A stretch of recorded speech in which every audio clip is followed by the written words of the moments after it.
What happens to Kenneth Trinidu? He's busted just randomly coming across the border from Tijuana, visiting his in-laws. And then 2 months later, he's on a plane, on some like federal marshal plane to Oklahoma City.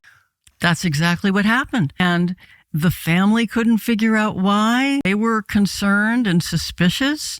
His crimes were all in California. His probation officer was in California, who presumably would have been a witness at that hearing. But Kenneth Trinidu is now in Oklahoma City.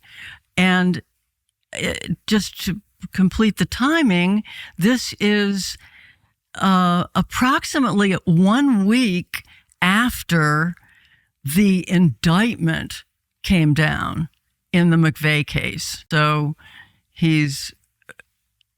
So clearly the feds think he could be John Doe number 2. I mean, I think we can assume that. That's a fair assumption. It doesn't make any sense otherwise. He looks just like the wanted poster. They move him to Oklahoma City. They think that this could be John Doe number 2. That's a reasonable assumption. I can't think of another. What happens to Kenneth Trinidu? 2 days after he is moved, at 3 o'clock in the morning, well, first he's moved to a special housing unit for reasons unknown, but he is in solitary confinement in a suicide-proof cell. 2 days after he arrives in Oklahoma City, Kenneth Trinidu, at 3 in the morning, is found tortured, bloodied, and supposedly hanging in his cell. His He's suicide-proof cell. He's dead. So it sounds like he was murdered. Yes, it does. What was the condition of his body? Brutalized. Bloody,